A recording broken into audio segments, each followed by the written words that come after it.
नमस्कार। मणिपुर हिंसा पर मुख्यमंत्री एन बीरेन सिंह का आधिकारिक आखिरकार वो बयान सामने आ चुका है जिसका पूरा देश एक लंबे वक्त से इंतजार कर रहा था। मणिपुर हिंसा पर एन बीरेन सिंह ने माफी मांगी है। 200 से ज्यादा लोगों की जान गई, करीब 60,000 लोग बेघर हुए, महिलाओं की आबरू लूटी गई, सैकड़ों बच्चे अनाथ हो गए, किसी का सब कुछ तबाह हो गया तो कोई ऐसा भी था जो आज भी अपने खोए हुए परिवार को ढूंढने की कोशिश में जुटा है। करीब 600 दिन की हिंसा में मणिपुर ने वो सब खो दिया और मणिपुर के लोगों को ऐसा लगा कि वो एक नर्क झेल रहे हैं। एक बुरा सपना भी इसे बोला जा रहा है मणिपुर के लोगों द्वारा। ऐसे में सवाल यही है कि इन सब के बाद साल 2024 के आखिरी दिन मणिपुर के मुख्यमंत्री एन बीरेन सिंह की ये माफ़ी क्या काफ़ी है? क्या सिर्फ माफ़ी मांग लेने से सारे दाग धुल जाएंगे?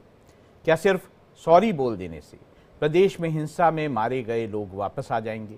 बेघर लोगों को उनकी छत मिल जाएगी? सवाल कई और हैं और शायद इन सवालों का जवाब खुद सीएम एन बीरेन सिंह के पास भी नहीं होगा। मेरे साथ इस चर्चा में कई मेहमान होंगे, लेकिन सबसे पहले आपको वो बयान सुनाते हैं जिसमें मणिपुर हिंसा को लेकर मुख्यमंत्री एन बीरेन सिंह ने माफी मांगी है। I feel regret and want to say sorry to the people of the state for what happening till today since the last 3rd May. Many people lost their loved one. Many people left their homes. So I really feel regret and I would like to apologize to the whole victims. But now I hope after seeing the last 3-4 months progress towards the peace, I hope with the coming of the new year 2025 in the state, and I want to appeal to all the communities of the state. Whatever happens, happens. We have to forgive and forget the past mistakes, and we have to start a new life. तो आपने सुना N Biren Singh क्या कह रहे थे कि जो हो गया वो हो गया। क्या ये सच में इतना आसान है मणिपुर के लोगों के लिए कि जो हो गया उसे वो भूल जाएं? जो कुछ वहाँ पे अभी भी चल रहा है क्या वो उससे आंखें मोड़ लें? क्या एन बीरेन सिंह का मुख्यमंत्री बन के रहना या बने रहना अब जो है वो सही है? क्या बीजेपी को इस पे फैसला नहीं लेना चाहिए? मेरे साथ कई मेहमान हैं, कई प्रश्न हैं। रमनीश वत्स हैं, बीजेपी के नेता हैं, स्वागत है आपका। अश्विनी मिश्रा हैं जो नेता कांग्रेस हैं, आपका भी स्वागत है। सेलिन हाकिब प्रवक्ता कियानो, ये वहाँ पर कुकी नेशनल ऑर्गेनाइजेशन से जुड़े हुए हैं। डॉक्टर श्रीराम रोजेश कन्वीनर हैं दिल्ली मतई कोऑर्डिनेशन कमेटी के, वो भी हमारे साथ जुड़ेंगे। लेकिन पहले शुरुआत करते हैं जो कांग्रेस के हमारे लीडर हैं, अश्विनी मिश्रा। कैसे देखते हैं आप इस बयान को? आपके नेताओं के बयान हमने सुने हैं, एक बार आप फिर से बता दें कि क्या आपको लगता है इस बयान को लेकर? जी, भारतीय जनता पार्टी ने बहुत देर कर दी और सिर्फ सॉरी बोलना इनफ नहीं है, माफ़ी मांगना काफ़ी नहीं है। 600 दिन से, जैसा कि आपकी रिपोर्ट ने बताया, 600 दिन से मणिपुर जल रहा है और हमारे माननीय प्रधानमंत्री जी, जिनकी एक आवाज़ पर लोग थाली बजाने लगते हैं, एक आवाज़ पर लोग खड़े हो जाते हैं, उन्होंने इतनी भी जहमत नहीं उठाई कि एक बार जाकर के मणिपुर में जाकर के लोगों से अपील करते। हो सकता है कि लोग उनकी बात मान लेते, लोग उनकी बात मानते रहे हैं, तो ये प्रधानमंत्री से अपेक्षा करना गलत नहीं था। और मुझे लगता है प्रधानमंत्री ने कहीं ना कहीं मणिपुर की तरफ अपनी पूरी तरीके से आंखें बंद कर ली हैं, जो एक सवाल खड़े करता है कि क्या प्रधानमंत्री सचमुच जो हमारे 7 सिस्टर्स हैं उनको भारत का हिस्सा मानते हैं, अपना मानते हैं, या एक तरीके से उनको भी दोजम दर्जे का राज्य मानते हैं। मुझे तो यही लगता है कि ये बहुत गैर जिम्मेदाराना रवैया रहा है केंद्र सरकार का। और मुख्यमंत्री का भी अगर हम बात करें, मुख्यमंत्री माफी मांग रहे हैं, अगर मुख्यमंत्री सक्षम नहीं थे तो मुख्यमंत्री को बदलना चाहिए था। लॉ एंड ऑर्डर कंट्रोल करना मुख्यमंत्री की जिम्मेदारी होती है। 600 दिन बाद आप कह रहे हैं कि हमको माफ कर दो, गलती हो गई। ये कौन सा रवैया है? आपको इंश्योर करना चाहिए था कि वहां पर ऐसी कोई हिंसा ना हो। और हम देख रहे हैं लगातार वहां से खबरें आ रही हैं, फिर भी केंद्र और राज्य दोनों में भारतीय जनता पार्टी की सरकार होने के बाद में भी वहां पर कोई एक्शन नहीं ले पाना बड़ा ही दुर्भाग्यपूर्ण है। जी हाँ। रमनीश, आपसे मैं बात करना चाहूँगा। अगर मैं बीजेपी का रिकॉर्ड देखूं, बहुत अच्छा रिकॉर्ड बीजेपी का गवर्नेंस का रहा है, लेकिन मणिपुर अटर फेलियर है, बीजेपी के दामन पे धब्बा है एकदम। बिल्कुल। बहुत तरह के तर्क दिए जा सकते हैं, और आप वरिष्ठ पत्रकार हैं, देश के नामचीन पत्रकार हैं, आपका पूरा हक बनता है कि आप जो भी जिस तरह की भी घटनाएं हो रही हैं उसको वस्तुस्थिति को आप मीडिया के सामने रखें। लेकिन इसकी पटकथा यदि लिखी गई है, आज इस तरह की हिंसा जो खास करके जो देखा जाए मणिपुर के मामले की बात करें, तो ये बात सच है कि 200 लोग अब तक मारे गए और लगभग 12,000 मेरे ध्यान है 12,247 एफआईआर इसके ऊपर दर्ज भी हुआ है, और 625 आरोपियों को गिरफ्तारी इसमें हुई है। लेकिन ये सारी चीजें हुई है, इसके साथ साथ देखा जाए तो 35,000 गोला बारूद, मणिपुर से 35,000 गोला बारूद जो है वो बरामद हुए।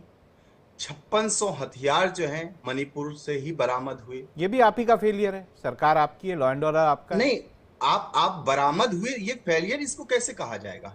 आप बरामद आप हुए, इसका मतलब अंदर आए, बरामद ये भी करने फेलियर वाले है। वहां की मणिपुर प्रशासन में इतने व्यवस्था ही हथियार तो है। आए, ये भी लॉ एंड ऑर्डर का फेलियर। जी जी, अब मैं अपनी बातों को रख लेता हूं। सबसे पहले की बात है, देखिए ये सारी चीजें जो हुई है, क्या आपको लगता है कि इसमें पूर्ण रूपेण सिर्फ एन बीरेन सिंह या वहां की सरकार ही जिम्मेदार है? क्या कोई और इसके पीछे जिम्मेदार नहीं है? मैं इसके बारे में कुछ तर्क रखना चाहता हूं अपना। सबसे पहली बात है, जब समुदाय की बात करें, चाहे कुकी समुदाय की बात करें, चाहे मैतेई समुदाय की बात करें, दोनों में देखिए बाहर की जो ताकतें हैं वह भी काफी लगी हुई है। दोनों के बीच में इन समुदायों में कैसे हम द्वेष पैदा करें, दोनों में कैसे झगड़ा लगा सके। फिर यहाँ पे देखिए समुदाय को बांटने की कोशिश ही नहीं की गई है। इसके साथ साथ देखिए खास करके बांग्लादेशी घुसपैठी की बात करें, रोहिंग्या मुसलमान की बात करें, उन लोगों ने भी काफी ज्यादा हिंसा भड़काने में उनका हाथ है। और दूसरी बात है कि यहाँ के जो युवा हैं, जो आप देख रहे हैं कि कुकी समाज और मैतेई समाज, जिनको जिनको दिग्भ्रमित किया गया,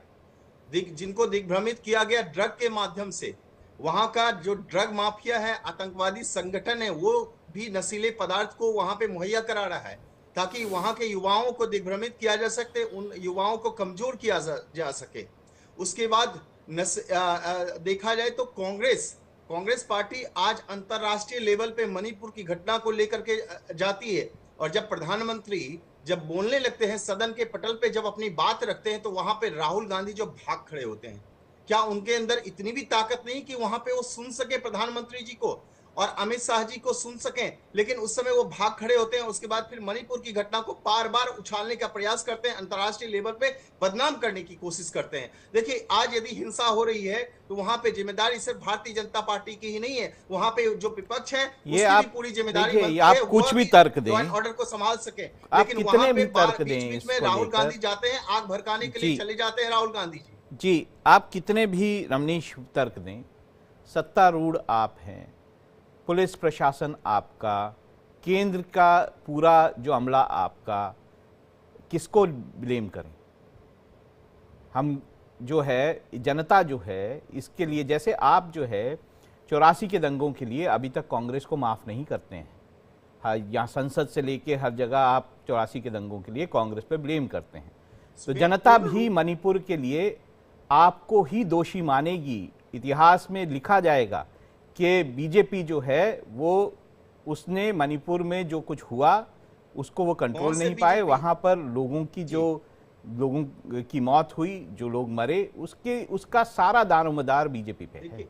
बिल्कुल आपका कहना सही है, वाजिब आप कह रहे हैं, लेकिन दर्द है, हमें भी दर्द है। जितने भी मासूम लोगों की जाने गई हैं, 200 लोगों से ज्यादा जाने गई हैं, उनके प्रति दर्द है, उनके प्रति सहानुभूति है, सद्भावना है हमारी। लेकिन ये बताइए कि आपने कहा 84 की दंगा की बात करें, तो 1984 का दंगा तो बिल्कुल वो तो सोची समझी एक तरह तहत किया गया था, वो तो जानबूझ के किया गया था। उनमें उसमें तो बिल्कुल कांग्रेस के नेता पाए गए थे, कांग्रेस के नेता ने ही करवाया था ये। इंदिरा गांधी जी ने बिल्कुल पूरी तरह से उनका हाथ था इसमें। आप कहां कह सकते हैं कि एन बीरेन सिंह का हाथ था या जगह वहां पे देखिए, जो जो मणिपुर के जो स्थानीय इंडिपेंडेंटली नेता है उनका देखेगा, हाथ था। अब वहां की स्थिति की एनालिसिस तो इसी तरह से भी हो सकती है ना। जो विपक्षी दल है वो ये कहेगा एन बीरेन सिंह मितई हैं, कहेगा ना, और जो कुकी और मितई के बीच में वहां पर जो है संघर्ष चल रहा है, ये बोला जाएगा ना कि एन बिल्कुल बीरेन आप सिंह जो क्या हैं वो क्या वो साथ दे रहे हैं। मैं कह रहा हूं, जब जब आरोप लगते हैं तो इसी और तरह ये से बहुत लगते हैं। अच्छी बात आपने कह दी, आपने बहुत अच्छी बात रख दी। जैसा कि मैंने कहा कि अंतरराष्ट्रीय लेवल पे खास करके मणिपुर आपको पता नहीं है, लेकिन यहाँ पे आज देश में किसान आंदोलन कभी कभी आ जाते हैं, दिल्ली में जो दंगे हो जाते हैं, संभल में जो हिंसा हो जाती है, चाहे मणिपुर में जो लगातार चल रहा है, जॉर्ज सोरोस का जो फंड है वहां पे काम करता है। इस बात को हमें बिल्कुल भी नकारना नहीं चाहिए। सर, और आज सरकार देश में बड़े नहीं, आज पावरफुल होती देखिए, है। सरकार सुनिए, जिसके पास प्रशासन होता है, श्रीलंका में जिसके पास पूरा अमला सर, होता है, वो बहुत पावरफुल होती है, वो और पीछे ये नहीं बात छुप आपने सकती बहुत है महत्वपूर्ण इन सब बात चीज़ों आपने की। बोली मैं कि मैथिल खैर, समाज मेरे से एलबी सेलिन सिंह आते हाकिब हैं। मेरे साथ हैं, क्योंकि सेलिन अभी भी रुका नहीं है। मैं देख रहा था कि अभी दोबारा घटना हुई जिसमें जो है केंद्रीय फोर्सेस के साथ कुकी जो महिलाएं हैं उनका संघर्ष हुआ, 40 महिलाएं उसमें घायल हो गईं। ये अभी की घटना है और उसमें 30 महिलाएं जो है सीरियसली घायल हैं। जो फोर्सेस हैं वो एक कम्युनिटी बंकर जिसे कहते हैं, उनका आरोप था कि ये बंकर जो है वो यूज़ किया जा रहा है गनमैन के द्वारा अटैक करने के लिए। तो इस सारे मामले को लेकर हुआ। आप कितना जो है वहाँ पर जो शासन है उसको जिम्मेदार इस सारी चीज़ों के लिए मानते हैं? Good evening. सुनिए, ये जो हो रहा है मणिपुर में नहीं होना चाहिए। अभी आज एक पॉजिटिव न्यूज़ निकला कि सीएम ने सॉरी बोला, अपॉलजी एक्सप्रेस किया है, लेकिन सिर्फ वर्ड्स में तो बात में नहीं हो सकता ना। ये इंसिडेंट जो हुआ है अभी फायरिंग 3 मई से तो थोड़ा अभी रख देते हैं, कल के बात करते हैं। 24 दिसंबर में वैली बेस रेडिकल मैतेई लोग ने हिल एरिया में जाके फायरिंग किया। कंप्लीट करीब 4-5 बजे शाम से शुरू हुआ और रात भर हुआ। नेक्स्ट डे क्रिसमस डे हम लोग सेलिब्रेट कर नहीं पाया, फायरिंग कंटिन्यूड हुआ। 26 में भी हुआ। ये अटैक कहाँ से आ रहा है? इम्फाल से आ रहा है। तो होम मिनिस्टर ने जब से ये प्रॉब्लम शुरू हुआ है बहुत अच्छी चीज़ किया है। एक बफर जोन बनाया, बफर जोन में सेंट्रल फोर्स को बैठाया कि दोनों तरफ से फायरिंग ना हो। लेकिन इस इंस्टेंस में फायरिंग हो रहा है इम्फाल का लोग आके, तो फिर बफर जोन क्या हो गया था? 27 से इम्फाल ईस्ट का पुलिस स्टेशन जुरिस्डिक्शन बोल के जो काहुपी हिल डिस्ट्रिक्ट रेवेन्यू डिस्ट्रिक्ट हिल का है, काहुपी और साइकुल में भी सीआरपीएफ है, उनको मोबिलाइज नहीं किया, इम्फाल ईस्ट वालों को भेजा। और जहां मैतेई लोग ने हिल में फायरिंग किया वहां सीआरपीएफ को इम्फाल से लिया के बैठाने के लिए कोशिश किया। तो कुकी वुमेन लोग ने अपोज किया, क्योंकि जिरीबम में जब सीआरपीएफ था ये इंसिडेंट बहुत ख़राब इंसिडेंट हुआ है। इसलिए सीआरपीएफ अगर होना है तो बफर जोन में होना चाहिए। क्यों हिल में आ रहा है? अटैक इम्फाल से हुआ, इम्फाल में कंटेन करना चाहिए ना, हिल में नहीं। तो अगर हिल में अगर हम लोग कुकी लोग ने बुलाए तो दूसरी बात है। हिल कुकी लोग बोल रहे नहीं, आप लोग इम्फाल में कंटेन करो, वहां से अटैक हो रहा है। तो चलिए, आरोप तो कुकी पे भी है ना कि वो, खत्म करने दो प्लीज। देखिए, आरोप तो कुकी समाज पे भी है ना कि वो हथियार इकट्ठा कर रहे हैं, बॉर्डर पार से हथियार ला रहे हैं, वो जो है इन हथियारों का उपयोग कर रहे हैं, ये सारा आरोप है। नहीं, सीआरपीएफ जो है वो किसके रिस्पॉन्सिबिलिटी है?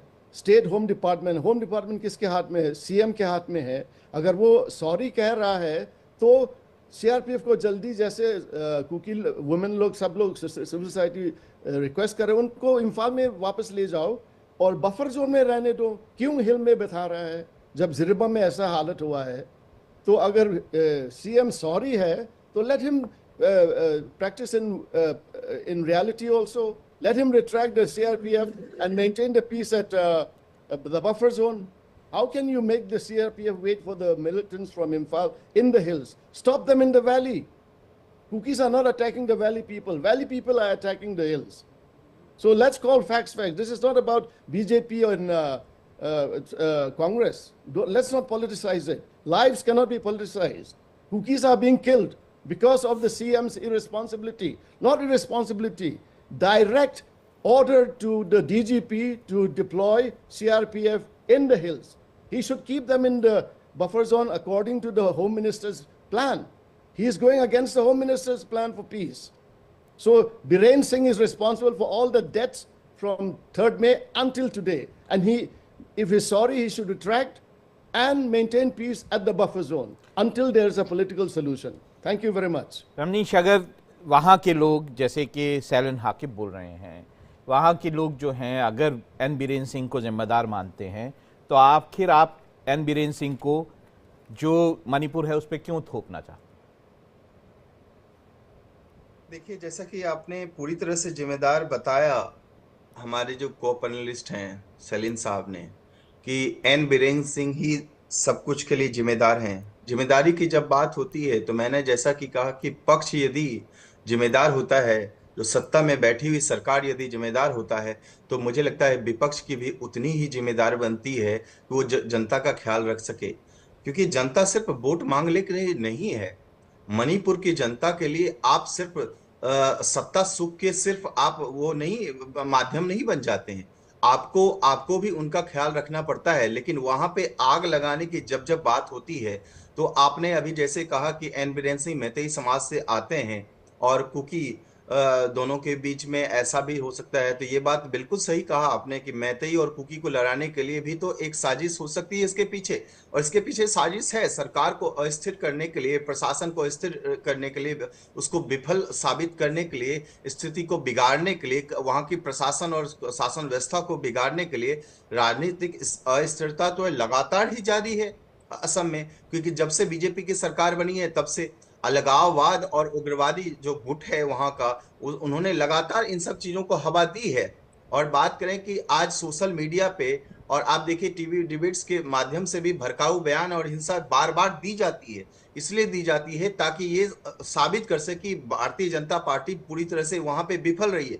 देखिए, भारतीय जनता पार्टी की बात करें, जैसा कि मैंने कहा कि अमित शाह जी, खुद गृह मंत्री जी ने मणिपुर के लिए पूरी तरह से बागडोर संभाल रखा है और वो हमेशा वो प्रयास करते हैं। लेकिन जैसा कि मैंने कहा, कट्टरपंथी ताकतें जो हैं, मिशनरी जो हैं, जो कि धर्म परिवर्तन वहां पे करवाते हैं और मणिपुर में ये लगातार जारी है, उसको रोकने के लिए भी सरकार हालांकि वहां पे पूरी तरह से कहते कटिबद्ध है। लेकिन ये जो चीजें हो रही है, मुझे लगता है कि आप देखिए कि राहुल गांधी जी अभी हाल में जो मणिपुर के लिए जाते हैं, बिल्कुल जाना चाहिए। लेकिन मुझे लगता है कि मणिपुर की जनता के लिए आप यदि कुछ कर सकते हैं तो शांति बहाल करने के लिए अपील करें, ना कि सिर्फ एन बीरेन सिंह को घेरने का प्रयास करें। और एक बात और मैं कहना चाहूँ कि जब से चलिए मैं इसको दूसरा पलट देता हूँ कि जब जो है यूपीए की सरकार थी तो आप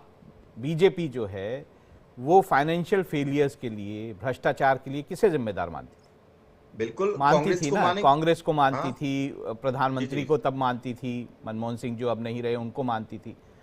तो सत्ता में जो होता है उसकी जिम्मेदारी है शांति व्यवस्था को कायम रखना, लोगों का ध्यान रखना। जो सत्ता में, जिसको लोगों ने चुन के जो सत्ता में बैठाया है उसकी जिम्मेदारी है। ऑपोजिशन को तो रिजेक्ट कर दिया उसने, तो वो तो रिजेक्ट है।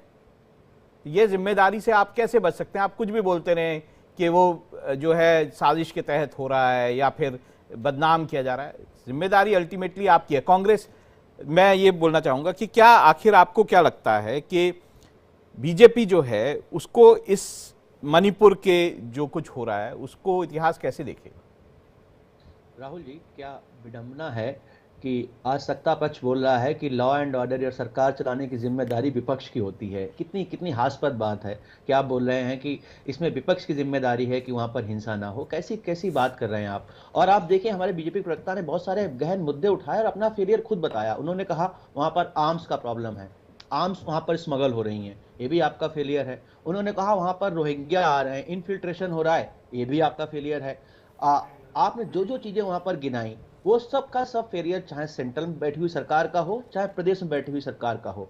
और राहुल जी, एक बात और बताना चाहूंगा अपने भारतीय जनता पार्टी के प्रवक्ता को कि लॉ एंड ऑर्डर का मतलब क्राइम होने के बाद उस पर रिएक्शन लेना नहीं होता है। लॉ एंड ऑर्डर का मतलब होता है क्राइम को होने से पहले रोकना। अगर आप कोई क्राइम को होने से पहले नहीं रोक पा रहे हैं, उस पर आप रिएक्शन ले रहे हैं, तो इसको लॉ एंड ऑर्डर का फेलियर ही बोला जाता है, जो कि पूरी तरीके से हमने देखा है कि मणिपुर में फेल हो चुका है। और सिर्फ बीरेंद्र सिंह की ही नहीं, मुझे लगता है प्रधानमंत्री नरेंद्र मोदी जी को भी देश की जनता से, मणिपुर की जनता से माफी मांगनी चाहिए। क्योंकि ये जितने भी वहां पर हिंसा हो रहे हैं, आप बार बार मिशनरी को दोष दे लो, आप धर्म परिवर्तन की बात कर लो, आप रटा रटाए जो डायलॉग मानना मान लो, आपका राहुल गांधी का नाम लिया, आप किसी का भी कुछ भी कर लो, बट देश जो है देख रहा है, मणिपुर को देख रहा है, पिछले 600 दिन से देख रहा है। और लगातार हमको समझ में आ रहा है, पूरे देशवासियों को समझ में आ रहा है कि प्रधानमंत्री की जो चुप्पी है मणिपुर के विषय को लेकर के, ये बिल्कुल भी सही नहीं है, बिल्कुल भी उचित नहीं है। आप चाहे अभी हमारे प्रवक्ता कह रहे थे केनो की, कितनी सही बात की कि आप जब प्रॉब्लम होती है तो उसको सोर्स से रोकते हैं। आप आकर के डिप्लॉय कर रहे हैं फोर्स को डेस्टिनेशन पर जहां पर जिन पे अटैक हो रहे हैं, ना कि वहां पर डिप्लॉय कर रहे हैं जहां से अटैक हो रहे हैं। तो ये पूरी तरीके से सरकार की नीयत भी दर्शाता है कि सरकार की नीयत भी मणिपुर हिंसा को कंट्रोल करने के लिए प्रति कैसी है। जी राहुल जी। रमेश जी, मैं चाहूंगा अब आप सलूशन की तरफ बात करें। तो अब ये साफ होता है कि जो राज्य सरकार है उसकी जिम्मेदारी बनती है, लेकिन अब राज्य सरकार और केंद्र इस पूरी समस्या के सलूशन के लिए कर क्या रहा है? देखिए, जैसा कि मैंने कहा कि कानून व्यवस्था में सुधार की बिल्कुल जरूरत है और मुझे लगता है सरकार इसके लिए कटिबद्ध है पूरी तरह से देखा जाए।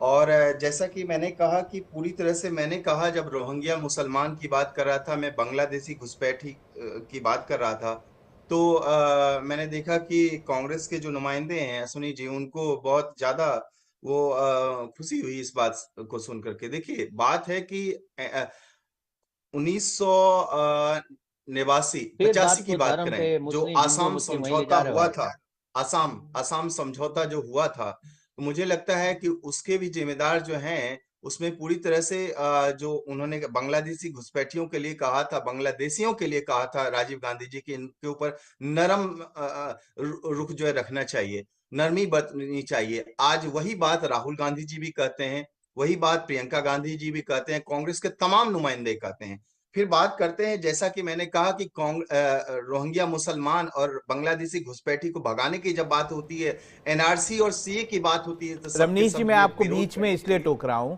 देखिए, पिछले 3 लोकसभा चुनावों में कांग्रेस को जनता ने रिजेक्ट कर दिया। वो अब इसीलिए बीजेपी से पूछ रही है। बीजेपी, जी, देखिए, हम बात राहुल करें जी, कि राहुल बीजेपी जी, क्या करने जा रही है या फिर बीजेपी लेड आपने गवर्नमेंट क्या करने सॉल्यूशन जा की रही है। बात करी, आज आपने सॉल्यूशन की बात करी। मैंने जैसा कि कहा, एक बात और मैं यहाँ पे ऐड करना चाहूंगा कि आज बांग्लादेशी घुसपैठी की बात करें, चाहे रोहिंग्या मुसलमान की बात करें, ये दोनों जो है ये हमारे देश के लिए वायरस के रूप में फैल चुका है। और ये बात सच है कि इन वायरस का जो मुझे लगता है चिप जो है, वो जो है कांग्रेस पार्टी के हाथ में है। कांग्रेस पार्टी के हाथ में इसलिए, मैंने चूंकि शुरुआत जो है बांग्लादेशी घुसपैठी को कराने वाले तो कांग्रेस पार्टी ही तो सबसे पहले थी सत्ता में। और आज जब कानून व्यवस्था को सुधारने की बात मणिपुर में आती है, तो आप राहुल गांधी जी सिर्फ और सिर्फ टीका टिप्पणी करते हैं, या तो आप उसमें जगहसाई करने का काम करते हैं अंतर्राष्ट्रीय लेवल पे। आज देखिए, आज राजनीति की बात करें तो बीजेपी सरकार मणिपुर में लगातार आप राजनीतिक स्थिरता बनाए रखने के लिए प्रतिबद्ध है। इस हिंसा में राज्य की शांति और लोकतांत्रिक प्रक्रिया देखिए बिल्कुल बाधित हो रही है, लेकिन उसके लिए भी कटिबद्ध है कि कैसे। और देखिए, ये बात सच है कि आतंकवाद और बाहरी हस्तक्षेप का मुझे लगता है इसमें हाथ तो है ही, लेकिन भारतीय जनता पार्टी ने इन गतिविधियों को दृढ़ता से हमेशा लगाया, इसके लिए कटिबद्ध रही है, संकल्पित रही बिल्कुल है। बिल्कुल। इसको मैं, कैसे मेरे सुधारा जा साथ सके। डॉक्टर श्रीराम रोजेश जो हैं, कन्वीनर दिल्ली मितई कोऑर्डिनेशन कमेटी, वो भी जुड़ गए हैं। अभी बात हो रही थी डॉक्टर श्रीराम के सलूशन क्या है। मैतई की तरफ से क्या आपको लगता है कि क्या सोल्यूशन मणिपुर में हो सकता है, क्योंकि हिंसा जो है वो रुकने का नाम नहीं ले रही है, तो क्या आप मानते हैं क्या सोल्यूशन हो? दूसरा, जो वहां मुख्यमंत्री एन बीरेन सिंह ने जो माफी मांगी, उसे मैतई जो है किस तरह से देखते हैं?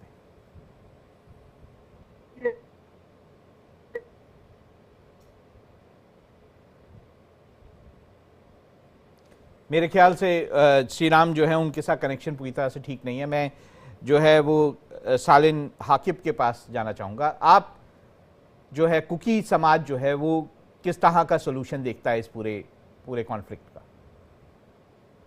सोल्यूशन प्रॉब्लम नहीं होगा, क्योंकि हम लोग सब इंडियन यूनियन में हैं। यहाँ फॉरेनर वॉरेनर का बात नहीं है। अगर हो तो इंटेलिजेंस ब्यूरो के पास, मिलिट्री इंटेलिजेंस के पास सब फैक्ट्स होगा। इसको पॉलिटिसाइज करने की ज़रूरत नहीं है। अभी प्रॉब्लम जो हो गया है मणिपुर में, फिजिकल वायलेंस शुरू हुआ है, लेकिन इसमें स्टेट स्पॉन्सर्ड जेनोसाइड कह रहा है, क्योंकि स्टेट फोर्सेस को, जो मेटे मेजॉरिटेरियन लोग हैं, कुकी माइनॉरिटी के ऊपर में हाथ लगाया हुआ है। तो ये क्यों हो रहा है? क्योंकि मणिपुर स्टेट गवर्नमेंट जो है कम्युनल है, इसलिए माइनॉरिटी को अटैक कर रहा है। तो इसमें क्या सोल्यूशन हो सकता है अगर माइनॉरिटी को भी पॉलिटिकल सेफगार्ड ना मिले? तो हमारे लिए भी कॉन्स्टिट्यूशनल सेफगार्ड चाहिए ना, क्योंकि हम भी इंडियन सिटीजन हैं और प्योरली एडमिनिस्ट्रेटिव अरेंजमेंट है।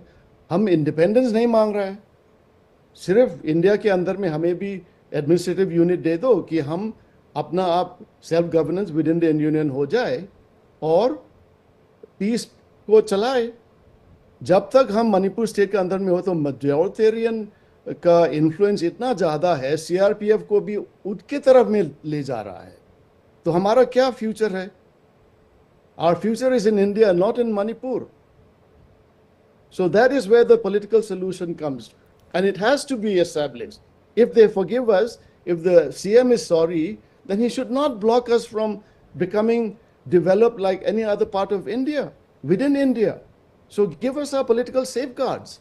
That is the only solution. Ji, Thank you very much. जी, मैं कांग्रेस लीडर जो हैं अश्विनी मिश्रा, उनसे एक लास्ट कमेंट लूंगा और उसके बाद हम इस चर्चा को यहाँ विराम देंगे और दूसरे टॉपिक की तरफ बढ़ेंगे। अश्विनी। राहुल जी, हमारे सेलिन साहब ने एक बड़ा इंपॉर्टेंट पॉइंट उठाया है। स्टेट स्पॉन्सर्ड जेनोसाइड एक बहुत बड़ा आरोप है प्रदेश की सरकार के लिए। और रही बात भारतीय जनता पार्टी से सोल्यूशन की अपेक्षा करना, मुझे लगता है बहुत ही दुर्भाग्यपूर्ण बात है।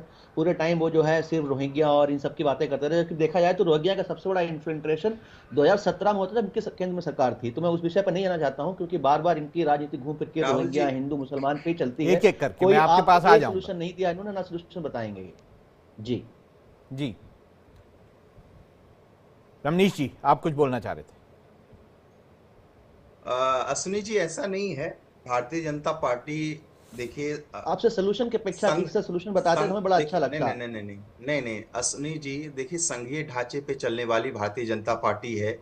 देखिए, एक परिवार तो चलाता नहीं है, कोई एक मुखिया तो इनके रहे नहीं है। फिर बात करते हैं, कोई फायदा नहीं होगा अगर हम कांग्रेस पे बात टीका टिप्पणी करेंगे। मेरे को लगता है आप अपनी राहुल जी प्रमुख मुद्दे पे बात कर लें। अभी भी 11 साल बाद ये बोलते जी, अश्विनी जी, उनको रमनीश जी को बोलने दें। क्या ही मतलब है इस राजनीति? देखिए अश्विनी जी, रमनीश जी को बोले। राहुल जी, अब समाधान की बात करें तो ये वाकई में मुझे लगता है कि सभी पक्षों के बीच में संवाद को स्थापित, और संवाद ही एकमात्र, विवाद से कुछ होने वाला नहीं है, और शांतिपूर्ण संवाद ही इन दोनों के बीच, खास करके कुकी समाज जो है, मैतेई समाज है, उनके बीच में सामंजस्य बिठाने की भी जिम्मेदारी है। मुझे लगता है केंद्र सरकार इसके लिए कटिबद्ध है, और मुझे लगता है निष्पक्ष वार्ता समिति बना सकती है और बनानी चाहिए।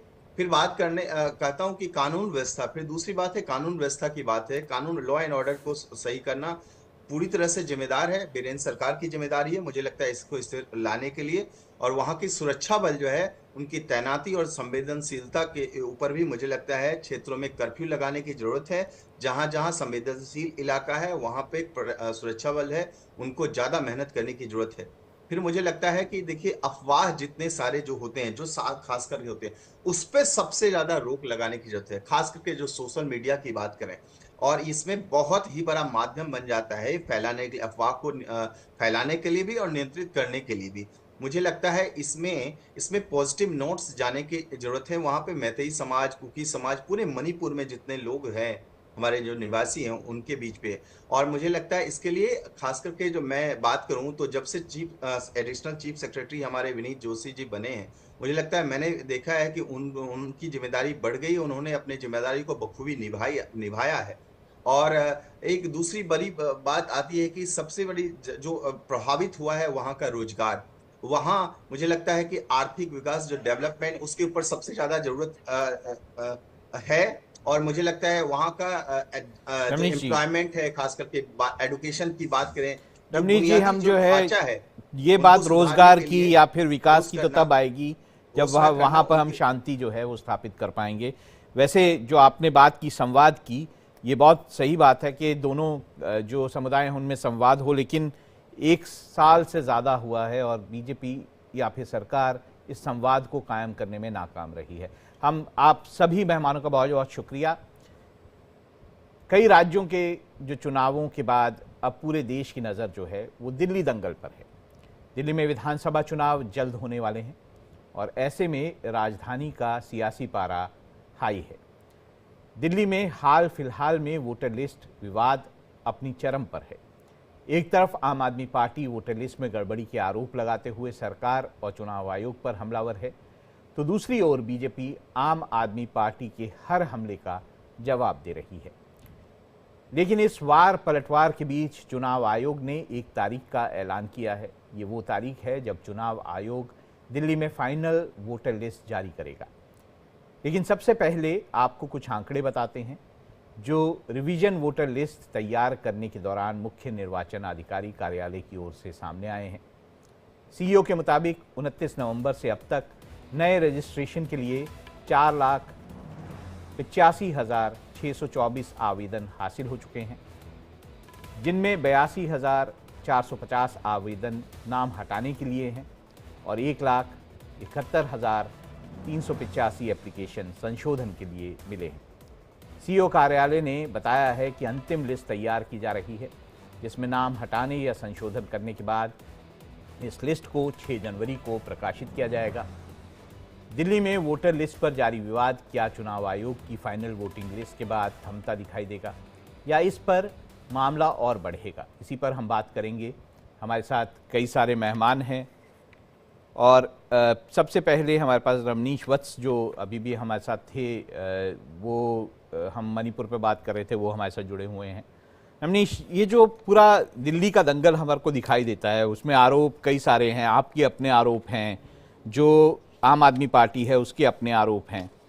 क्या आपको लगता है ये जो वोटर लिस्ट में नाम काटने का या नाम हटाने का जो पूरा विवाद है, बीजेपी को क्या लगता है कि सच में क्या वोटर लिस्ट जो है बीजेपी मैनिपुलेट कर रही है?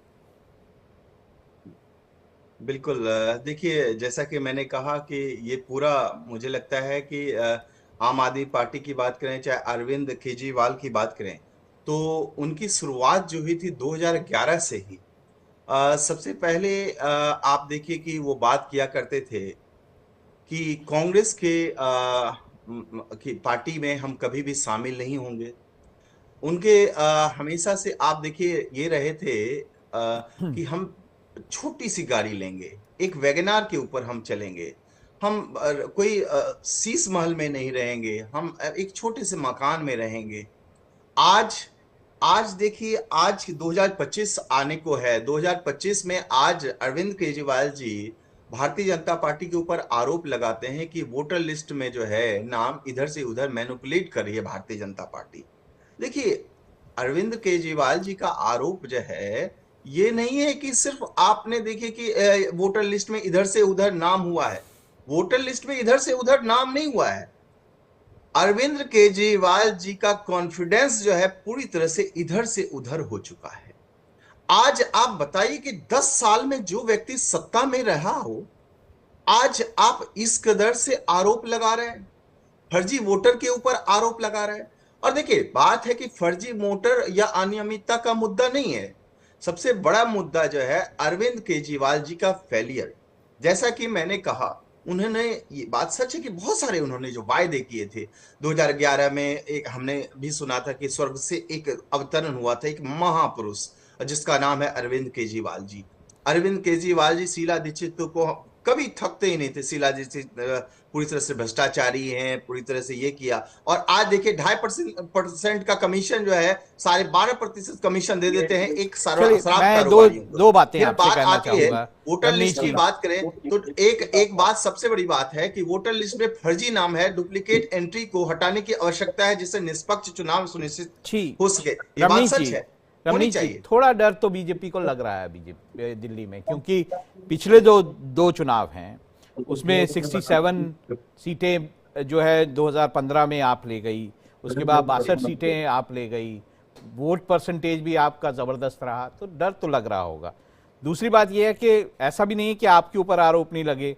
प्रवेश वर्मा की घर पे जो है महिलाएं दिखाई दी, जिसमें लाडली योजना के लिफाफे दिखाई दिए।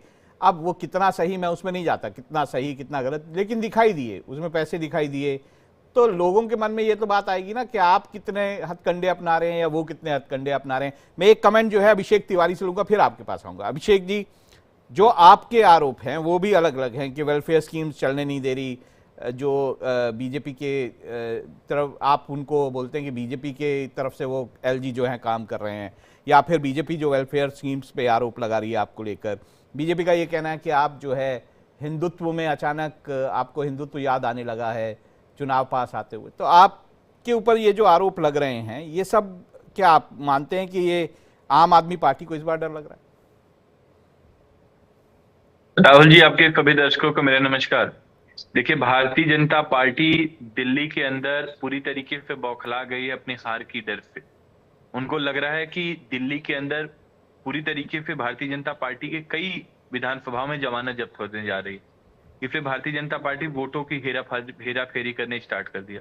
देखिए, पहली बार नहीं है, भारतीय जनता पार्टी का तो अतीत बताता है कि ये वोटों की चोरी करते हैं। ये लोकतंत्र को और भारत के संविधान को ताक पे रख करके चुनाव जीतने का प्रयास करते हैं। चंडीगढ़ में क्या हुआ सबने देखा, आपके टीवी चैनल ने भी दिखाया देश की जनता को। अब नई दिल्ली का एक एग्जाम्पल लेता हूं, फिर उसके बाद मैं पुजारी और हिंदू पे आता हूं।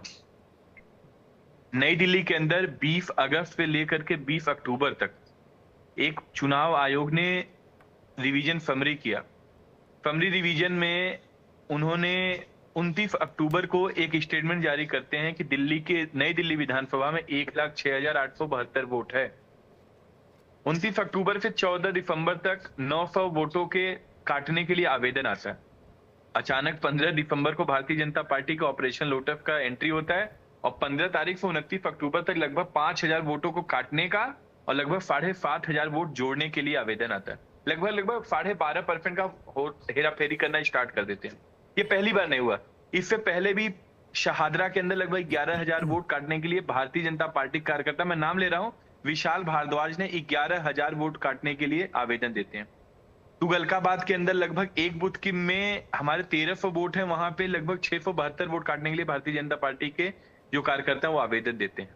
और तो और हमारे सांसद संजय सिंह जी की पत्नी को का वोट काटने के लिए आवेदन दे देते हैं। तो भारतीय जनता पार्टी वोट की हेरा फेरी करके चुनाव जीतने का प्रयास करेगी। लेकिन यहाँ पे अरविंद केजरीवाल जी की सरकार है, कितने भी पैतरे कर ले, यहाँ एक भी पैतरे अरविंद केजरीवाल जी के सामने चलने वाला नहीं। नंबर 1। नंबर 2, पुजारियों की बात कर लेते हैं। जब से अरविंद केजरीवाल जी पुजारी स्कीम की बात किए हैं, पुजारी योजना की बात किए हैं, भारतीय जनता पार्टी पूरी तरीके से बौखला गई है। अरविंद केजरीवाल जी को गाली पे गाली देने लग रहे हैं। हमारे प्रवक्ताओं के ऊपर हिंसा करें, इनको पता नहीं हम लोग अहिंसावादी लोग हैं, महात्मा गांधी विश्वास रखने वाले लोग हैं। हम आपके हिंसा का जवाब हम नहीं, दिल्ली की जनता अपने वोट की ताकत पे देगी। नंबर 1, मेरा बस 2 सवाल हैं।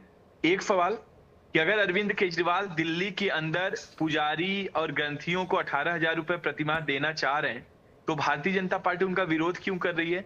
उनके तो 20 से ज्यादा राज्यों में सरकार है, वहां पे देना चाहिए।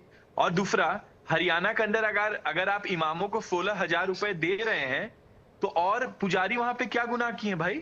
आप गुजरात, छत्तीसगढ़, मध्य प्रदेश, राजस्थान, हमारे जितने पुजारी भाई बहन उनको क्यों नहीं दे रहे हैं? जवाब ले लेते हैं, आप तो सीधा रमनीश जी से जवाब ले लेते हैं। करते अभिषेक जी, रमनीश जी से जवाब ले लेते हैं जी। मंदिरों का विरोध कर बैठे हैं। नहीं, इन्होंने जो भी पुजारी को जी, अभिषेक जी, रमनीश जी से जवाब लेते हैं। रमनीश जी। राहुल जी, मैं पूछना चाहता हूं कि इमामों को ये पहले भी देते आए हैं, देते आ रहे हैं। हालांकि 10 आप हरियाणा महीने में से दे रहे नहीं करीबन दे रहे इमामों को? रवनीत जी बताइए। 10 महीने से करीबन आज देखिए कि कोलाहल पूरी तरह से मचा हुआ। इमाम जो है इनके सीएम आवास के ऊपर हमेशा हर दिन आप देखिए पहुंच जाते हैं, घेरने का प्रयास कर रहे हैं। लगातार आप देखिए वो लोग कोलाहल मचा राहुल रहे हैं कि जी, भैया ये भैया पहली पूरी जी बार तरह हो से अभिषेक रहा जी, है एक एक भ्रष्ट करके है। भारतीय आम एक एक आदमी करके का बात पार्टी करते प्रवक्ता हैं। इमामों की मैं आपके से पास आ वकालत कर जाऊंगा रहे हैं। अभिषेक जी, पहले आम एक एक करके आदमी बात पार्टी करते हैं। पूरी तरह से भ्रष्ट है। आम आदमी पार्टी जो भी वायदे करते हैं उसको पूरा करने में बिल्कुल भी विश्वास नहीं करती, कभी करती। और सबसे बड़ी बात है, आम आदमी पार्टी यदि आज देने के लिए तैयार है, आज आपको पुजारियों की याद आ जाती है, आप अपने आप को कट्टर हिंदू भी बता देंगे। आप कहेंगे भैया हम सबसे बड़े राम भक्त हैं। कल को तो आप कहते थे नहीं भैया राम मंदिर बनाने की आवश्यकता नहीं, अस्पताल वहां पे मेरी दादी कहा करती, सपने में आई थी दादी इनकी नानी की, हाँ राम मंदिर यदि बाबरी मस्जिद को तोड़ करके बनाया जा रहा है वहां पे तुम मत जाना, वहां पे तुम मत जाना। क्यों? क्योंकि वो तुर्क बाबरी मस्जिद को तोड़ के बनाया गया है। तो मंदिर उस समय तो इनको लग रहा था कि मस्जिद को तोड़ के बनाया गया है तो वहां पे मत जाना। आज इनको पुजारियों की जी के ऊपर मेरे साथ बड़ी गिरीश जी भी बड़ी हैं, मैं नहीं नहीं, उनके पास भी जाना आज चाहूंगा। पुजारी जो है इनके लिए बड़े याद आ गए। जी लेकिन राहुल रमनीश जी जी, मैं पूछना चाहता हूँ इनके वायदे का क्या, मैं क्या मैं करूं पूछ मैं? लूंगा उनसे। इन्होंने वायदे जो किए थे पंजाब के किसानों के लिए वायदे किए थे कि आप पराली से जो है कोयला निकालेंगे, पराली से है बिजली का उत्पादन होगा, मैं क्या पूछ वो लूंगा। हुआ? उन्होंने वायदे किए थे 1,000 गिरिजेश जी रुपया से आप मैं बात पंजाब की करना महिलाओं चाहूंगा। को देंगे। रमनीश जी या गिरिजेश जी हमेशा जुड़ गए हैं, उनको भी थोड़ा मौका देते हैं। गिरिजेश जी, ये जो दिल्ली का दंगल है ये वोटिंग विवाद तक ही या वोटर लिस्ट विवाद तक ही सीमित नहीं है। दिल्ली में जो सबसे ज़्यादा ताज़ा विवाद है वो 13 हिंदुत्व, जैसे अभी भी बीजेपी के नेता बोल रहे थे, 13 हिंदुत्व मेरा हिंदुत्व लेकर जो है विवाद शुरू हुआ। दरअसल आम आदमी पार्टी के जो संयोजक हैं केजरीवाल जी, उन्होंने पुजारी सम्मान योजना की घोषणा की। इस तरह योजना के तहत हर महीने पुजारियों को जो 18,000 रुपये उन्होंने राशि का जो ऐलान किया। 31 दिसंबर से ये स्कीम जो है वो रजिस्ट्रेशन के लिए जो है शुरू हो गई है। तो इस तरह के विवाद भी इसमें जुड़े हैं। लेकिन मैं जैसे देख रहा था, पिछले चुनावों को देख रहा था, तो उसमें लगभग 23 से ऐसी सीटें, 10,000 से 20,000 वोट, मतलब वोटिंग जो कह सकते हैं आपको, विनिंग मार्जिन जो है वो आम आदमी पार्टी का था। 13 सीटें ऐसी थी जिसमें 20,000 से 30,000 वोटों का विनिंग मार्जिन था। 15 सीटें ऐसी थी 30,000 से ज़्यादा वोटों का विनिंग मार्जिन था। तो ऐसे में क्या जो अभी विवाद चल रहे हैं, चाहे ये आप जो बीजेपी आरोप लगाती है कि अरविंद केजरीवाल ने बहुत ज़्यादा पैसा अपने घर पे लगाया, या विवाद कहते हैं कि अरविंद केजरीवाल पे भ्रष्टाचार की जो बातें करते हैं, या फिर अभी ये जो हिंदुत्व वाला है, ये सब आपको दिल्ली के चुनावों में क्या आम आदमी पार्टी पर चिपकते नजर आते हैं? आम आदमी पार्टी में कैसे चिपकेंगे, क्योंकि ये सारी चीजें जो हैं वो किसका प्लान है, किसका डिजाइन है। ये डिजाइन तो आम आदमी पार्टी का है ना।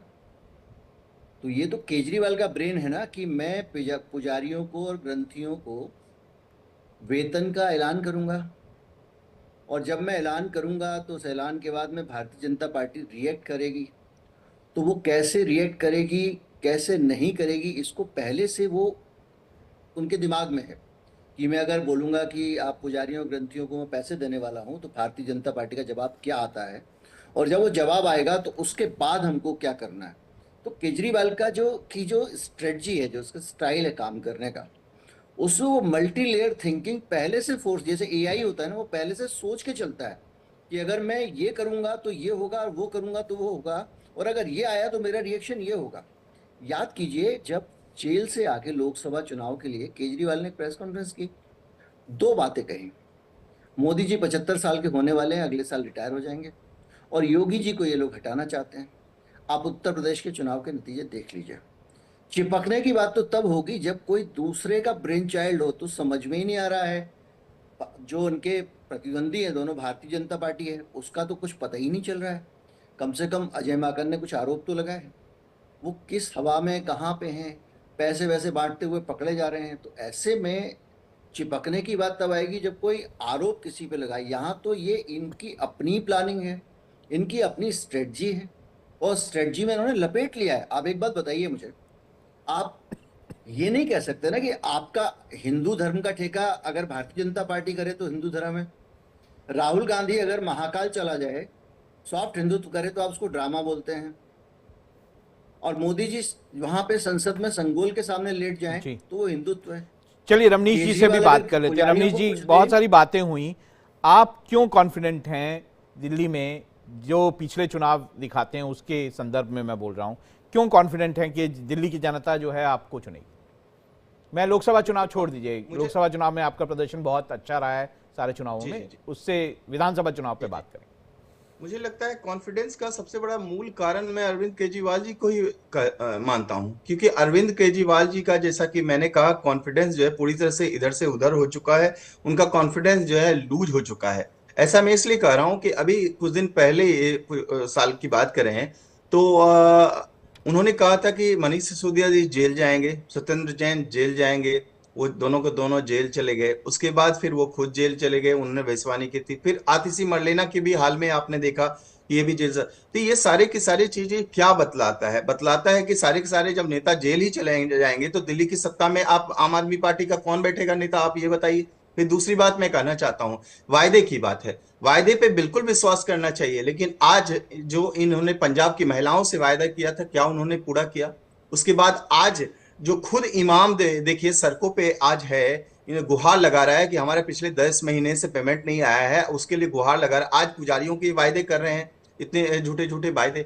आप देखिए, इन्होंने कब नहीं कहा था कि यमुना की सफाई हम कर देंगे, यमुना जो है पानी पीने योग्य हो जाएगा। गंगा की 2015 में सफाई आप इन्होंने कर वायदा देंगे, जो आपने किया भी था, बहुत ज्यादा कैंपेन किया था। सुनिए, 2015 में जो इन्होंने वायदा किया था, आज बताइए 9 साल 10 साल हो गए, आज तक इन्होंने वायदा को पूरा नहीं किया। नए स्कूल में बनाने की बात करें तो 500 नए स्कूल हम बनाएंगे, 20 कॉलेज बनाए जाएंगे, कहां वो चले गए? सीसीटीवी कैमरा की बात इन्होंने की थी, हर गली हर नुक्कड़ पे ठीक आप है, सीसीटीवी। जवाब ले लेते हैं क्योंकि समय की कमी है। अभिषेक से राहुल जवाब जी, लेते हैं। बस एक 10 सेकंड में और बात करना चाहूंगा। जैसा कि मैंने कहा, सीसीटीवी कैमरे की बात है, हर गली और हर नुक्कड़ पे सीसीटीवी लगाने का इन्होंने वायदा किया था, लेकिन हर गली और हर नुक्कड़ पे शराब ही शराब है। अरविंद केजरीवाल जी का यही स्वराज है, और स्वराज और जन लोकपाल की बात इन्होंने जो की थी, वो कहां चले गए? मैं इनसे जवाब लेता हूं, अभिषेक जी से जवाब लेने दीजिए। समय का खत्म हो जाएगा, जवाब ले लेते हैं। आपकी बातों का जवाब भी तो चाहिए। खैर, फिर आप पे भी आरोप लगेगा कि आपके पास कानून व्यवस्था है, दिल्ली की कानून व्यवस्था कैसी हो गई है, अक्सर गोलियां चल रही हैं। तो अभिषेक तिवारी, आप क्या जवाब देंगे? आरोप यह है कि आपने जो वादे करते हैं वो पूरे नहीं करते। देखिए राहुल जी, बड़ा सिंपल सा लॉजिक है कि ना तो भारतीय जनता पार्टी या कांग्रेस पार्टी, आम आदमी पार्टी तय करेगी कि अरविंद केजरीवाल जी जो वादा करते हैं या पूरा करते नहीं, ये दिल्ली की जनता तय करेगी। 2015 में अरविंद केजरीवाल जी जो भी वादा दिल्ली की जनता से किए, उन्होंने एक एक वादा पूरा किया। 2020 में मुझे लगता है आजाद भारत के इतिहास में पहले इकलौते एक राजनेता हैं जो चौराहे पे खड़े होकर के बोले अगर हमने कार्य किया तो बीजेपी कह रही है यमुना का आपने सफाई का वादा किया था, पूरा नहीं किया। मैं आ रहा हूं राहुल भाई, मुझे अनइंटरप्टेड दीजिए। कोई नरेंद्र मोदी जी का चुनावी जुमला थोड़ी ना कि फर्जी क्लासरूम बना करके वहां पे फोटो खिंचवाएंगे। अरविंद केजरीवाल जी की गारंटी है, सूरज भगवान पूरब से पश्चिम तो उग सकता है, लेकिन अरविंद केजरीवाल जी की गारंटी फेल नहीं हो सकती। नंबर 1, मैं 2 लाइन बोलना चाहूंगा। एक 2 लाइन है कि संक्षिप्त में बोलिएगा क्योंकि समय कम हो जाएगा। विरासत से तय नहीं होंगे फिरासत के फैसले, ये तो उड़ान तय करेगी कि आसमान किसका है। नई दिल्ली विधानसभा में एक इंजीनियर का बेटा 2 पूर्व मुख्यमंत्री के बेटों को हराने जा रहे हैं। देश की जनता, दिल्ली की जनता देख रही है। मैं देखिए रमनीश, मैं आपको जरूर देता हूं मौका, लेकिन आप 2 शब्दों में अपना पूरा करिएगा। देखिए समय कम है, मेरे को बीच में काटना पड़ेगा, फिर आपको लगेगा मैंने काटा। राहुल जी, इनके पास विश्वास करें। अभिषेक जी सुन लेते हैं रमनीश जी को। रमनीश जी, अभिषेक जी, रमनीश जी का लास्ट एक बार सुन लेते हैं, उसके बाद खत्म करेंगे। जी रमनीश। नहीं, आज जो भ्रष्टाचार की जननी कांग्रेस पार्टी है, जिसके बारे में वो थकते नहीं थे, हमेशा विरोध के लिए उन्होंने लालू यादव उनके साथ, खैर उनके साथ इस बार दिल्ली में उनका समझौता नहीं